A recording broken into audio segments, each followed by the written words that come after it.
What's the story, Morning Glory? What's the word, Hummingbird? Thank you so much for clicking on my channel and for joining me for this review of Married at First Sight, Season 18, Episode 9. You're into some crazy stuff. Let's get started with Imam and Echi. Let's start off at the scene where Imam was doing a video diary, and she was telling us that the night before, her and Echi had gone out to dinner. She was asking him, what has he done to prepare for marriage? I guess he didn't like that question. He raised his voice, according to Imam, he raised his voice to the point that people were looking at them, and she had to tell him that you're getting loud, we have to go. So that was Imam's version. They're out to eat. She's asking him questions, how did you prepare for marriage? And we know that those really deep type of questions Ikechi's not too comfortable with because he doesn't really want to reveal who he really is. And so he can only put up an act for so long. And because her questions, in my opinion, because her questions are so direct and so straight to the point, he doesn't know how to finesse it.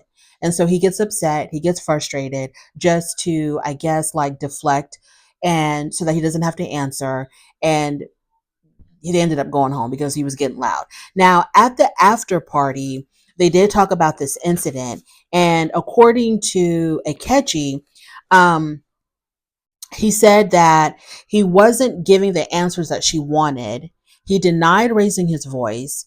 And then he said that she wanted to see pictures of his exes to compare herself to them, I guess, to see, if she falls in line with the type of women that he normally dates. And he didn't see the point of showing these pictures. And I guess maybe that started an argument between them. She wants to see pictures of his exes. He's refusing to show them. And Kishanat Polium called him out for probably being sarcastic when they were having this exchange over dinner. And he agreed that he probably was sarcastic. And maybe people began staring, if he did raise his voice, people probably began staring at them because they both of their voices were getting elevated because they're probably having a full-on argument at this restaurant. So she says that he got uncomfortable with the whole how did you prepare for marriage question. He claims that she was getting frustrated because she wasn't liking the answers that he was giving and that she couldn't see the pictures of his exes. He refused to show her the pictures of his exes. So who the hell knows what happened? But right then and there, this is very obvious that these two people are basically like oil and water. They're just not getting along at all. They're very much like oil and water. There was that time, during the honeymoon when, there was a lot of banter between them, a lot of jokes between them. It seemed like, it never seemed like to me that they were a good match, but they gave the illusion of, oh my God, we're the perfect match for each other. I wasn't buying them. I have not bought into the Imam and Echi story since day one, since the wedding. I haven't bought into this because I just don't think that Echi is on this show for genuine reasons. I think he's here for very selfish reasons. I don't think he cares about developing any kind of close bond or relationship with Imam. I don't think he's trying to build a marriage. I don't think he's thinking about their future together. He's thinking about his own future, of what his own life is going to look like after this show is over. So I've been seeing the foolishness that Echi is bringing to the table. Echi to me is a whole clown. He is a whole clown. Let's get into the meeting with Dr. Pia. So she shows up by herself first. And normally, Dr. Pia will show up at their apartment and the couple is waiting for them, or at another place, but they're always together. And in this situation, it was Imam that showed up first. And then a few minutes later, Echi shows up. And when he sits down at the table, he sits, a little bit far away from Echi. He sits on the same side as her. Dr. Pia was on the opposite side of both of them. But he kind of scooted his chair a little bit far and away from Imam. So Dr. Pia comments, you're choosing to not sit next to your wife. And Echi, in his, smart aleck way, says, I'm choosing to take a seat. She says, so you're choosing not to sit next to your wife? And he says, I'm choosing to take a seat. That's a very dumb response. And I am going to dissect everything that comes out of Echi's mouth. That's a very dumb statement to make because obviously any idiot can see that her whole point is, why are you choosing to sit away from your wife? Why are you creating this physical distance from your wife? Is it an indication of emotional distance as well? That was her whole point. He says, I'm choosing to take a seat. as opposed to what? Choosing to take a flight? Of course you're going to sit down and take a seat. As opposed to you just standing there like an idiot while everybody else is sitting down. He knew exactly what she was implying, but he's just too much of a coward to answer direct questions. And so he'll do these little smart responses, thinking that he's so clever, thinking that he's got one over on you, thinking that I'm answering without answering because I'm just such a clever person. But anyway, let's move on. So, um, let me see. He thinks he brings up how her questions are getting in the way of them enjoying each other. And the way that he was talking to Dr. Pia, the way that he was responding to her questions, it was very passive aggressive. And Dr. Pia clocked him on that. She was like, you know what, if you're going to give these really passive aggressive answers, we're not going to get anywhere. Because she would ask a very direct question and he would do his normal, snarky little responses. And Dr. P had to put an end to it. And she was like, you know what, this passive aggressiveness isn't going to be helping the situation at all. I remember him saying something like, well, I'm here to get fixed, so fix me. Just really dumb responses. I acted like a complete child. Now let's go back to what he said, that her questions are getting in the way of them enjoying each other. Now at the after party, they did talk about that as well, about how, Imam is asking a whole bunch of questions and it kind of irritates him. And he had said that he would rather show Imam who he is by them like going out and doing stuff instead of playing this Q&A game all day, every day. He would feel much better if they would just go out and do things for them to get to know each other, which is what her friends had suggested at the housewarming party. But he acted like they were just too busy to do that. He was like, yeah, we don't got time to be doing activities because, we're booked and busy with our jobs and everything. And, he has a very strict bedtime of 9 p.m. So he was like, yeah, we don't have time for none of that. Okay, so moving on from there. So back to Dr. Pia and this meeting.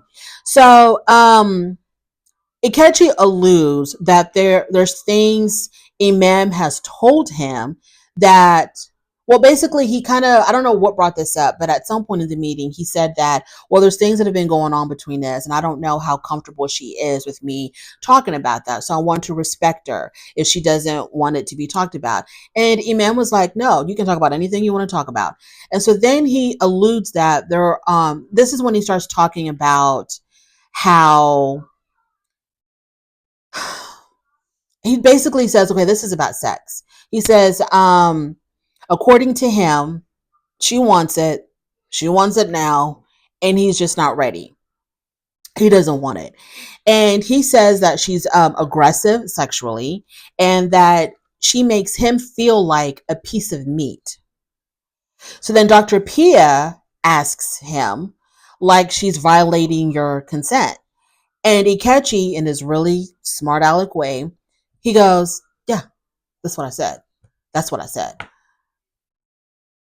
Like, what kind of a response to that?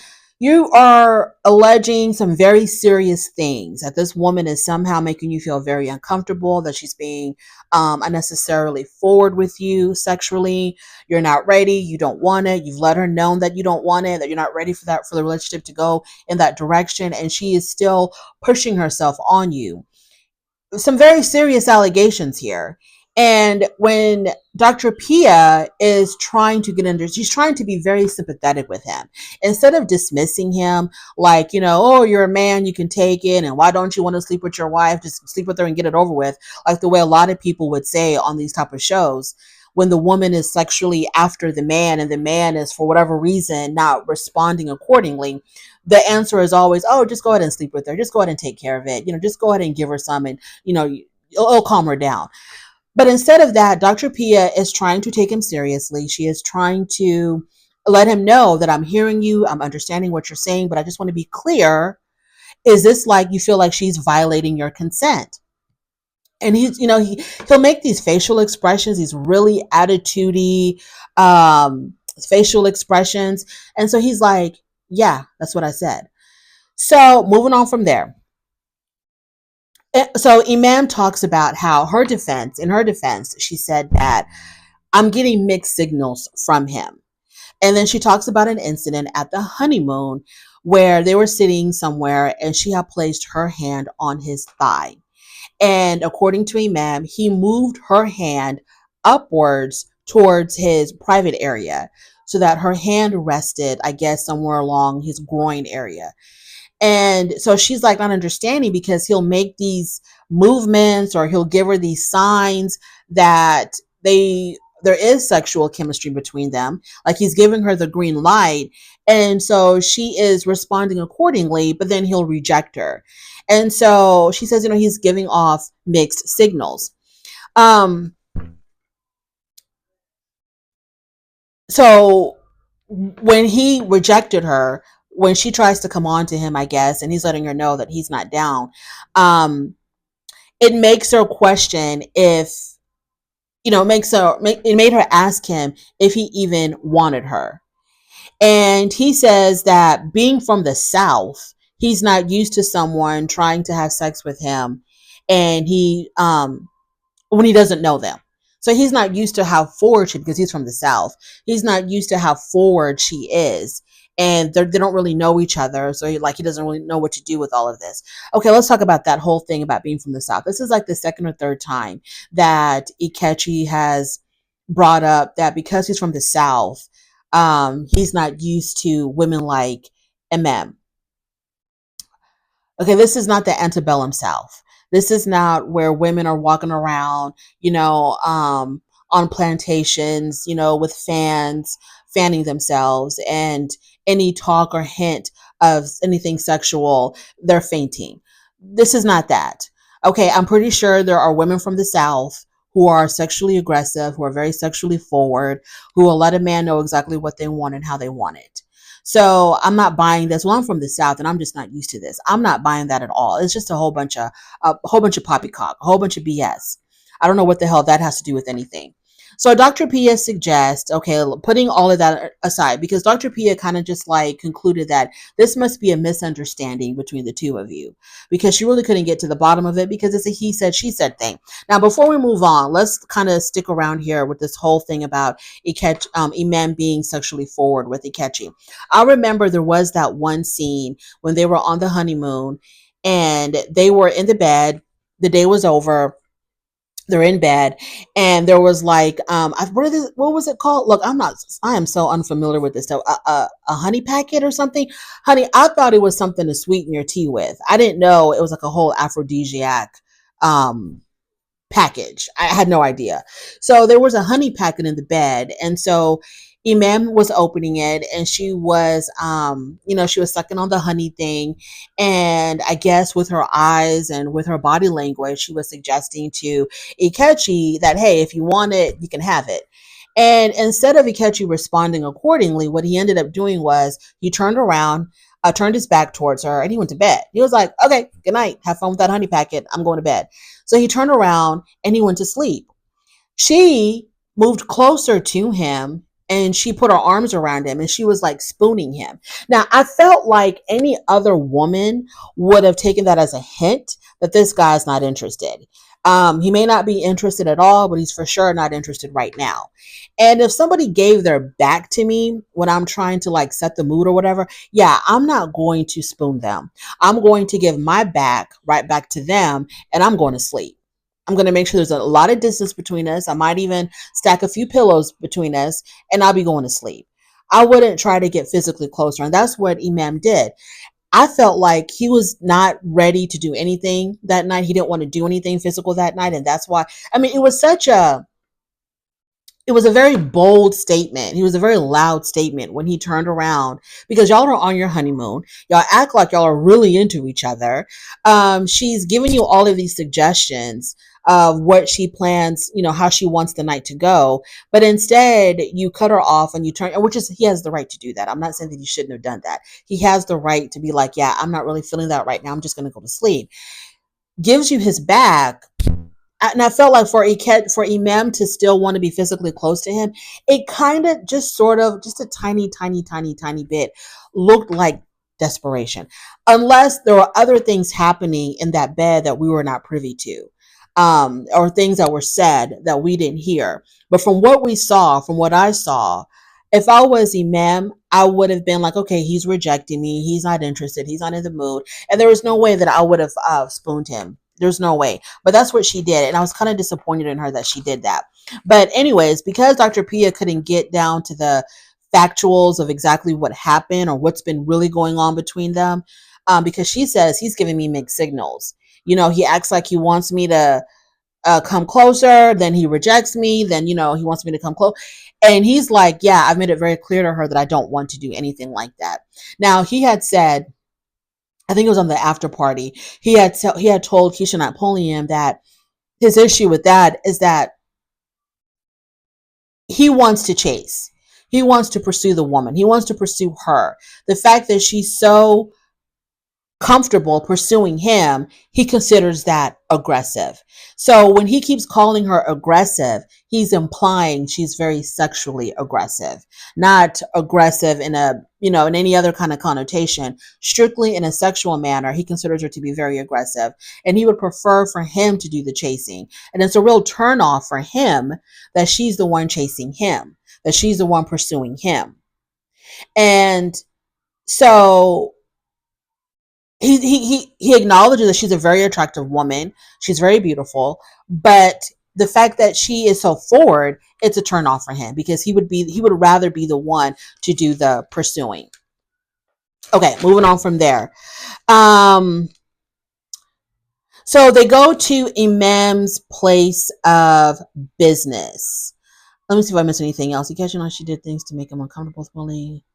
Oh, so the meeting with Dr. Pia, it also ended with them saying, okay, we're going to put the whole sex stuff to the side, and we're just going to focus on what we can focus on to keep things going forward, and just to try to really enjoy the rest of the time that we have together.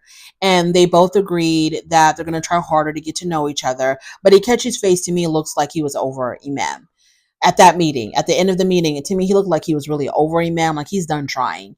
And he's not over with the show. Okay, he ain't over with the whole show. He's just over with her. He's had enough of her.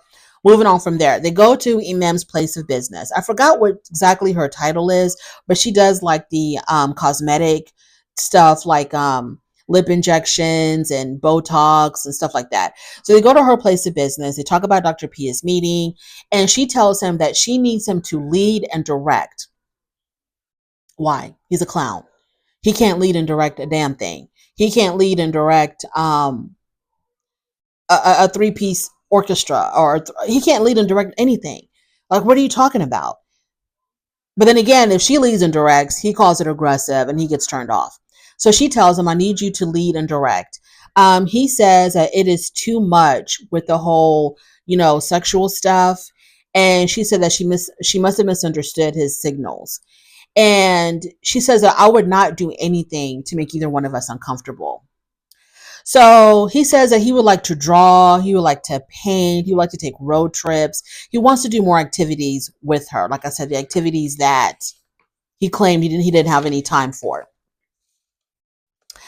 Let me see. So the whole thing about Imam like hunting him and pursuing him and chasing him, he said that it began sometime around during the honeymoon phase, when they were on their honeymoon, somewhere around there. That's when it started, like her like aggressively pursuing him in a sexual manner, I guess, and he's been turned off ever since. He's turned off because he doesn't like her. I don't think a man would be disappointed or turned off if a woman that he really wanted was pursuing him. Can you imagine how Allan would react if Michelle pursued him? Not Michelle, Madison. If Madison pursued him like that, if Madison went after him as hard as Imam goes after Echi, can you imagine Allan telling Madison, oh, you know what? I was so attracted to you, but now that you're chasing me down and wanting to sleep with me, it's really turning me off. Go away. No, he would be thrilled. It would make his entire life, not just his day or his year, it would make his whole entire life if Madison showed an interest in him and was pursuing him, especially pursuing him aggressively. And I'm also pretty sure that even Thomas would have been completely satisfied. He would have been very much okay if Camille was making the first moves on him. But so I don't buy that he got turned off because she was too aggressive. I think he got turned off because he's just not interested in her. She's letting him know that she's ready for the relationship to take that next step. He's not attracted to her, and that's why he keeps on resisting. He keeps on ducking and dodging her because he's just not attracted to her. That's what it is. But for him to, I don't know how I feel really, y'all, about Echi talking about this and him portraying her as this, sexual predator or whatever. Like, oh my gosh, she's after me. And, I don't know exactly how I feel about that. One more thing. At the after party, when they showed the scene where Dr. Pia, I don't know if they showed this. Yeah, they did show the scene where Dr. Pia had said, so she's violating your consent. And Keisha Napoleon asked Echi, I just need some clarification. Do you feel like she was violating your boundaries or violating your consent?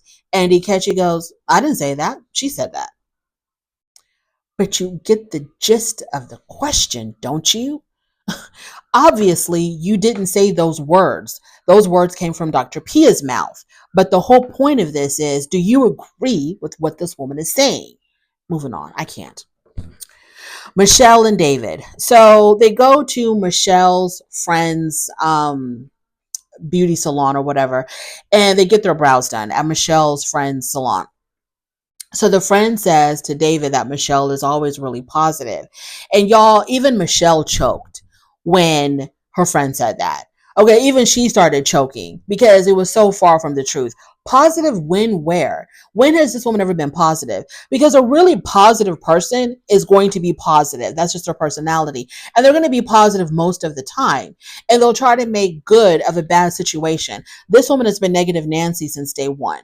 So Michelle likes to have fun. She said that Michelle likes to have fun, but you really have to push her. Why do you have to be pushed to have fun? So, okay, here's misery and here's fun. So you want to gravitate towards misery to the point where your friends want to push you to have fun? I don't understand that. I'm thinking that most people just want to have fun. Like, why do you have to be pushed to have fun? But that's what her friend said about her. David was his normal, fun, positive self at the salon when he met the friend. David is a very likable person. Everybody pretty much likes David. I like David. Okay. Everybody likes David. He's fun. He's funny. He's positive. He's a true positive person because he was dealt he was dealt a really bad hand, and he is trying to still be positive. He is still trying. He's still showing up, still trying to do what he's supposed to do to try to make this marriage work. After that, they go hang out with some of David's friends. I think this was at the bowling alley. One of them, when they met Michelle, Michelle held out her hand to shake his hand, but instead he goes, I'm a hugger. And then he proceeded to hug her. I'm a hugger. I don't mind hugging. I don't mind hugging strangers. I don't mind that at all. But I don't think everybody's that comfortable with hugs. And this is a little side note. It's got nothing to do with the show. But it's always like, amazes me when people are like, oh, I'm a hugger, and they'll just automatically hug someone. Like, how do you know that person feels comfortable hugging? And when someone says, I'm a hugger, it's as if they think that because I show how I like someone, or I show that I'm okay with you, I need to hug you. It's kind of like, you just have to accept the hug. But anyway, so they talked to Michelle about, how are things going with David.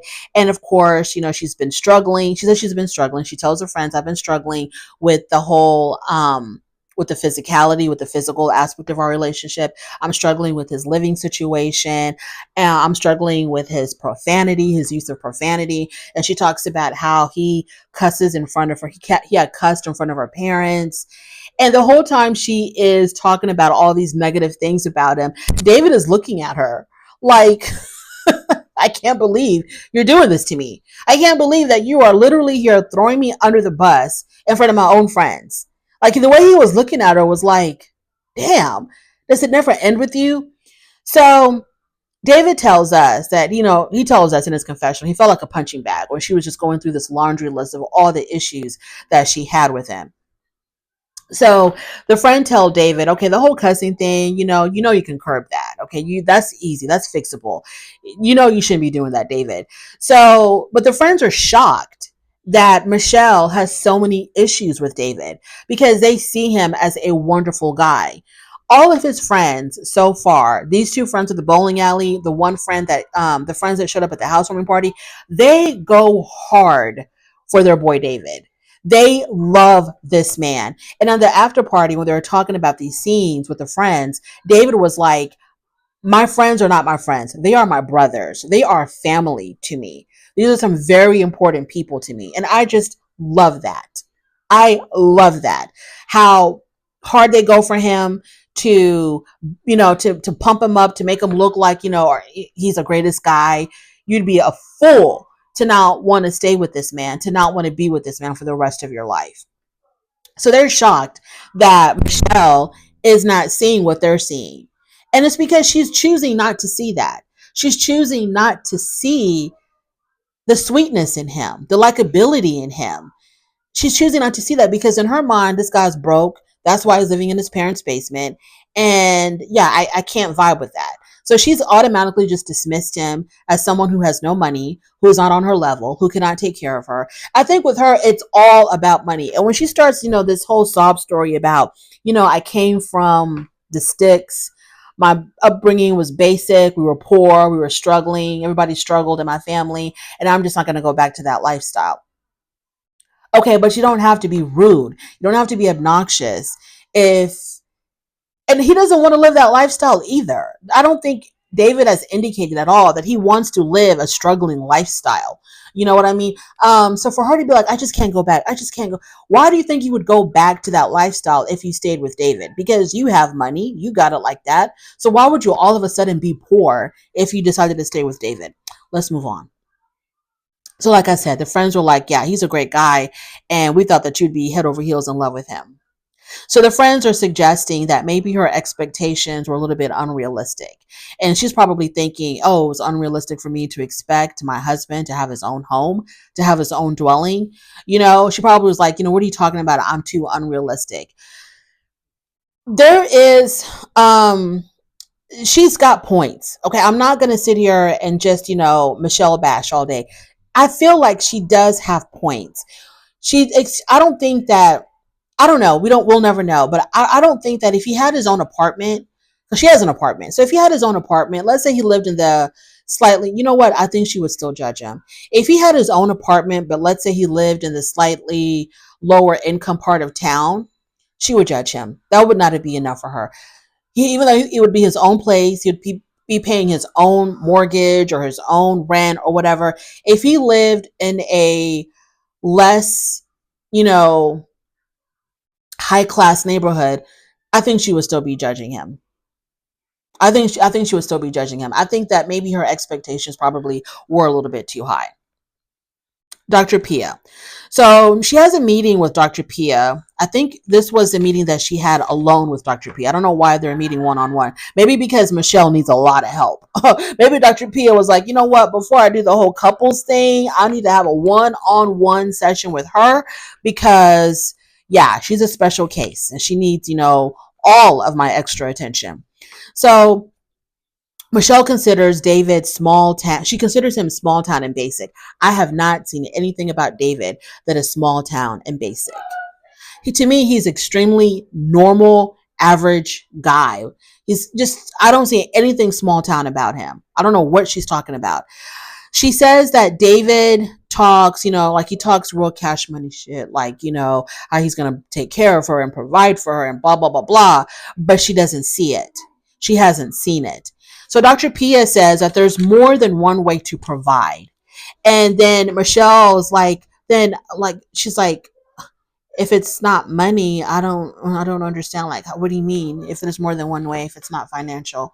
And Dr. Pia was like, he can provide and take care of your heart. He can provide you with love and attention and support and companionship and be that shoulder to cry on and be your best friend and, make you happy and make you laugh. He can provide happiness for you. He can provide a happy life for you without, it doesn't require money to do that. So people are trying to drill into her. There's more to life than just how much money somebody has. And she's just not getting it. Michelle thinks that, okay, yeah, I think she thinks that, I think that Michelle thinks David is broke. I already said that. She sees no sign of him being financially independent, probably. And oh, she sees no sign of him being financially independent. Dr. Pia says it doesn't matter as long as he loves you and makes you feel safe, that's really all that counts. Okay, moving on from there. Then they have the meeting with both of them together, both Michelle and David. So they don't spend a lot of time. Okay, so they say that they don't spend a lot of time together due to their work schedule. They're just ships passing in the night because of their opposite work schedules. Dr. Pia says that they matched them based on what each of them said they wanted. Because Michelle, I guess, keeps telling them that, hey, why did you match me with this guy? We have nothing in common. There's no chemistry between us. I don't see why you matched us. I don't understand why you matched us. So I guess Dr. Pia got sick and tired of all of this. And so she was like, you know what? Let me show you some receipts. So she brings out the laptop and she shows their initial interviews with the producers, like the casting process, when they were talking about what do they look for in a partner so that the producers can find the right people for them. And in her interview, Michelle had said that she wanted someone with an edge. She wanted someone with a beard, a sleeve tattoo, someone who was very passionate about their family, and someone who was easy to talk to. And she said that she also wanted someone that when they walk into a room, everybody noticed them. She described David to a T before she even met this man. She knew him. Before she even met him, she already knew him. The guy that she described, just randomly, talking about what she's interested in a man, they found that in David.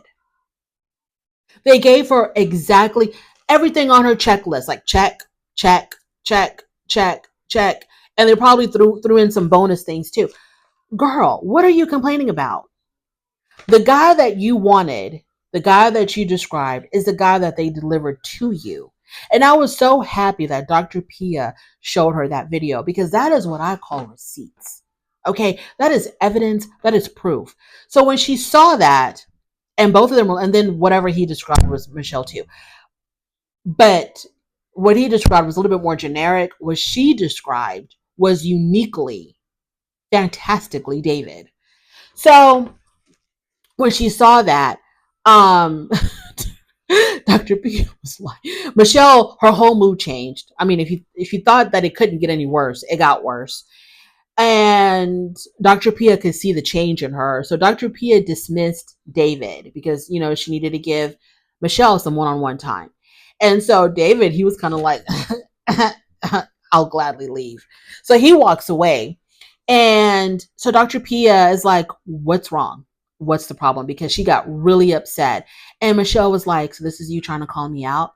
Is that what we're doing? You're trying to call me out? And Dr. Pia was like, no, sweetheart. I'm just letting you know because you keep talking about how, how could we match you with this man? Who in their right mind would match you with this man? And I'm just letting you know this is the reason why, because we gave you what you wanted. We took what you said and we went out and we found that man for you. And then she goes, but I don't have a connection with him. And Dr. Pia says, well, that's really your fault. You're not trying to have a connection with him. It's your fault. You feel like there's no connection, there's no bonding, there's no this, there's no that, because you're not willing to do that. You need to tear down this wall, loosen up your shoulders and your back because you're so stiff. Be a little bit more vulnerable, be a little bit more open, be a little bit more honest with yourself. You're not hearing what he's telling you, like of how he wants to make you happy, how he wants to make this work, what he sees in you, what is it about you that attracts him? What is it about you that makes him happy? You're not hearing him when he says that. And also, you're not communicating to him exactly what you want. So Michelle talks about how she doesn't want to go back to this simple. So David comes back and she talks about how she doesn't want to go back to the simple small town life. And he's like, I ain't trying to go back there either. I don't know where you're getting this from. I'm not trying to go back there either. His idea of a simple life is like not struggling when it's not necessary to struggle, to really take the time to enjoy life, that whole cliche about taking the time to smell the roses and not living this hectic life where you're constantly chasing the almighty dollar to the point where you drop dead from a heart attack because you're so stressed out. He wants to, enjoy life. He wants the good things in life, but he also wants to just be kind of chill about it, just to be a little bit more relaxed, a little bit more stress free, because there's nothing there's nothing in this world that's worth your health and your mental peace. So she's still not listening to him. She still doesn't really care. At the after party, it was David and Thomas said that it was really hard because I think Keisha Napoleon was like, just asking Thomas, so when you are observing Michelle and David, like, what are you seeing? And Thomas says that it's hard to watch them together because you can see that Michelle is trying to distance herself from him. And he's trying to make the best of a really messed up situation. Like, he's trying and she's not willing to meet him halfway. David says that right now he's reaching his breaking point. This is at the after party. The guest that they had on stage with them, she said that Michelle was not ready for Married at First Sight at all. And she wasn't ready because she doesn't understand the concept of the show. Like a lot of them. It's not just Michelle. There's a lot of them that don't get the concept, the point of the show. She's not understanding it. But I think this is probably like Married at First Sight history, where they matched where they matched you with someone that was exactly what you wanted. Most of the time, they don't do that. They kind of give you the opposite to try to teach you a lesson. But this is the first time I think where I've seen someone ask for something and they got exactly what they wanted, and they're still not happy. It upset David that Michelle had questioned how he can provide for her, because he's also of the mindset of providing means more than just monetary. So he feels like he's putting in the effort with her. He's going above and beyond with her, trying to let her know how much he cares for her, how much he wants to make her happy. Um, and she's just like overlooking all of that. And she's still stuck on the basement thing and the money thing. On the after party, I felt like David was very not himself. He was very much not himself. He was very discombobulated. You can tell that being with this woman is really stressing him the hell out. I'm at that point now where I hate to say this. Like, if he does end up cheating on her, because we don't know who the cheater is, but if he does end up cheating on her, I'm kind of like, well, we might have to just like look the other way. Moving on to Camille and Thomas. Now, I had to give them most improved couple. They are the most improved couple in this particular episode. I was so through with Camille. I didn't think that she was ever going to come around. I didn't think that I was ever going to get back that warm and fuzzy feeling that I had towards her in the beginning of the show. Because when I first saw Camille and Thomas together at their wedding, etc., I loved them. I loved them. Then this whole, black militant stuff came into play and she really turned me off. But she's come back around, y'all. So after the game, after they played flag football, they go back to their apartment, and old man Thomas had pulled a couple of muscles, and so Camille took care of him. She told him to lay down on the floor, and she helped him stretch out his muscles, his old man muscles. And so she was really it was so beautiful to see a couple like really putting in the time and the effort and the work. So she was, helping her man, helping him stretch, trying to make him feel better again. They kind of touched on some more black issues, but we're just going to ignore that. And she tells him that she doesn't want him to change, that she wants him to stay true to himself. And she says that, I really like you. I'm beginning to, I really like you. I'm liking you more and more. And he's like, same, I like you too. After that, they show us a scene where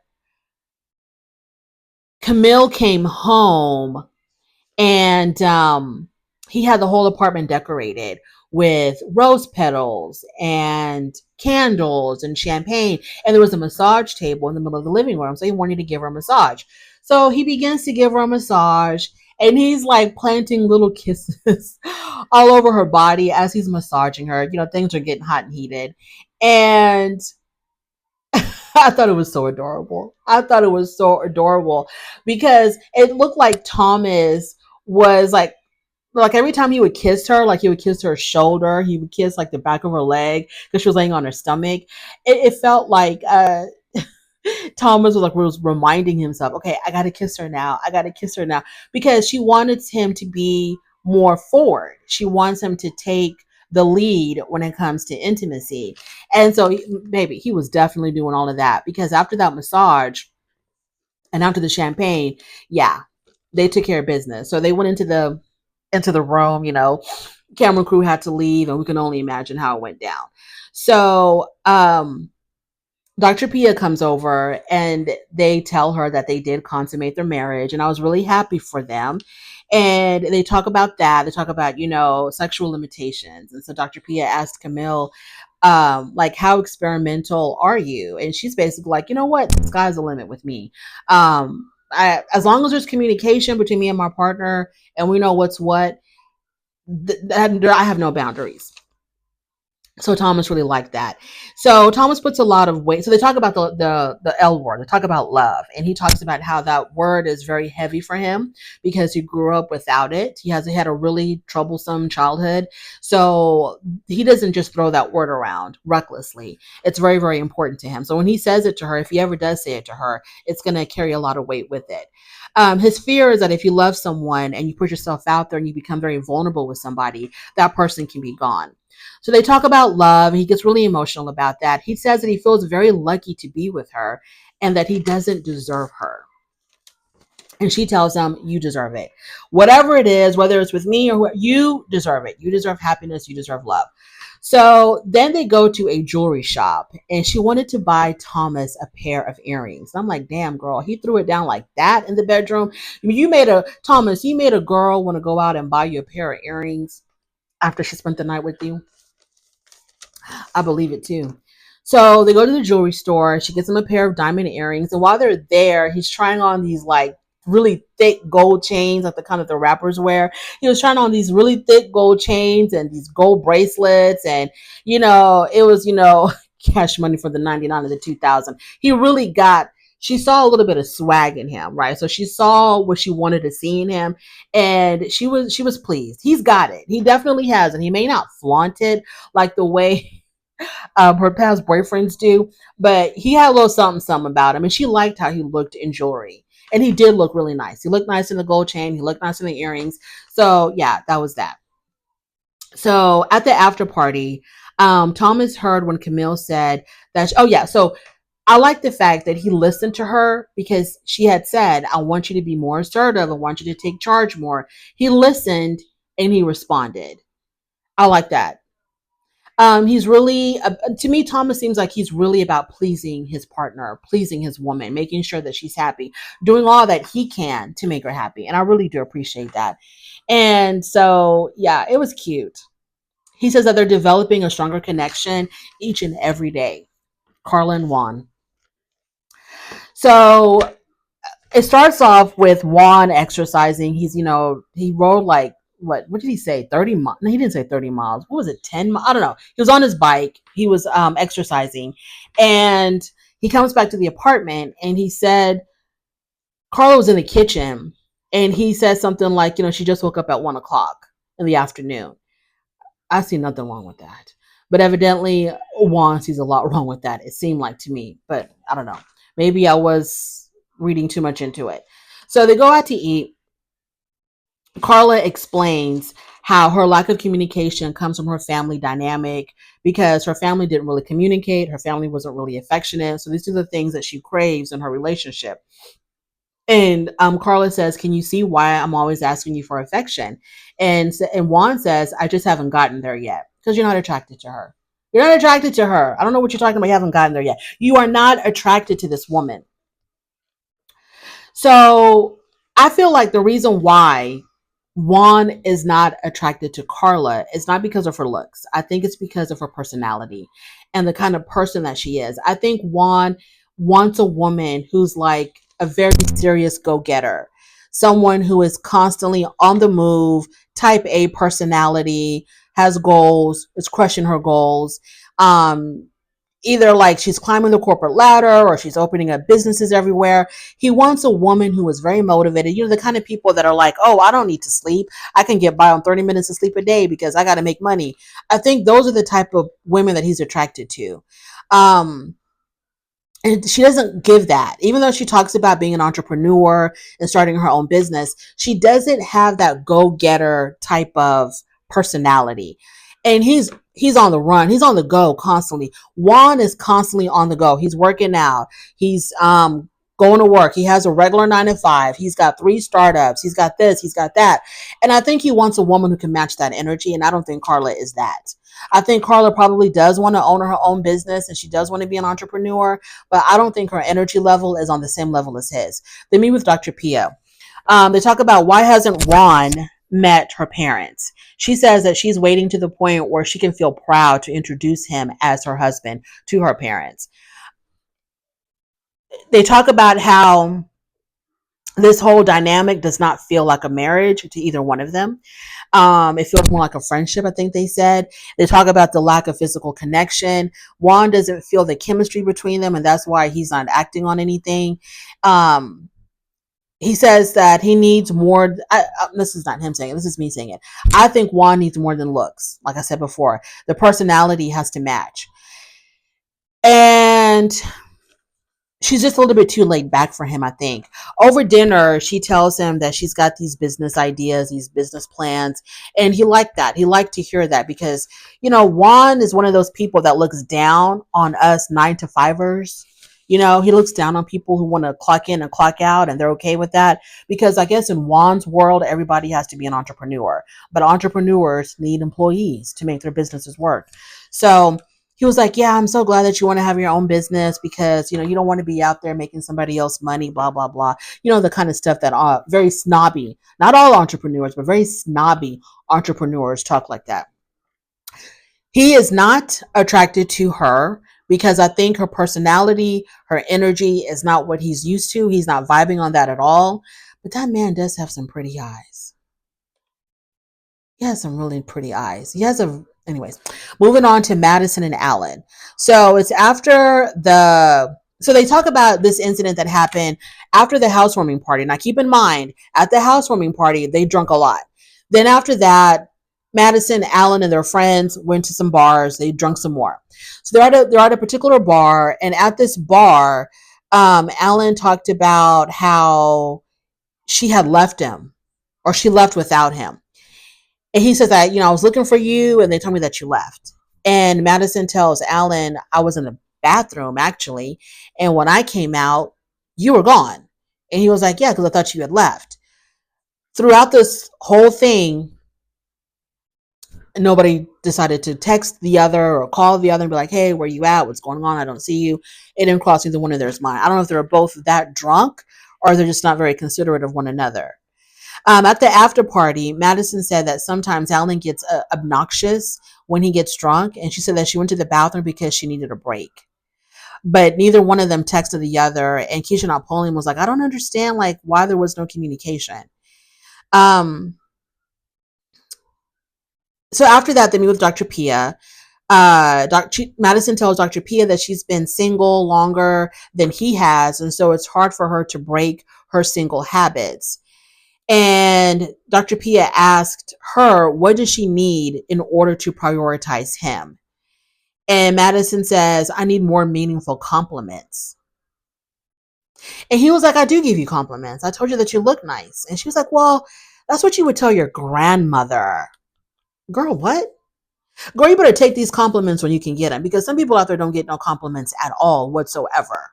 Okay, you better take these compliments, however he gives them to you, better accept it. And if you know you look good, now I understand you want to look good for your man, but I don't know why you really care about what Allan thinks, because you don't like Allan.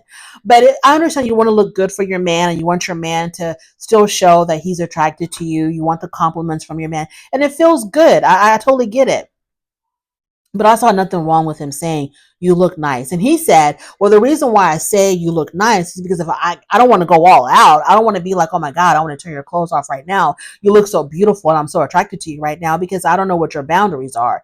And then Madison criticized him for that instead of being like, yo, I appreciate that you're considering my boundaries, and I don't mind. You can go as hard, you can go as explicit, you can go as far as you want to go with the compliments. It's all good to me. But instead, she got snarky with him and she was like, but you don't ask. When he says, I don't know what my boundaries are with you, so I don't try to go overboard with the compliments. She goes, well, you should ask. You don't ask. So Dr. Pia prescribes them Sexy Twister. So they play Sexy Twister. One of her question was, do you find your partner attractive? And she said, yes. And he was like, whoa, you do? Yeah. It was a shock to all of us, Allan. But she was like, yeah, I've thought of you in that way. And on the after party, she does admit that at the wedding, she found him very attractive at the wedding because of he looked really nice in his suit, which he really did. And at the after party, Keisha Napoleon asked, so what's going on, like, chemistry wise? And she was like, we're struggling. She says, we haven't kissed since the wedding. I wonder whose fault that is, Madison. Thank you so much for joining me. Can't believe I talked for 50 minutes. I really do appreciate it. On your way out, please don't forget to rate the video if you like this content, subscribe to my channel, and I'll definitely talk to you later. Bye.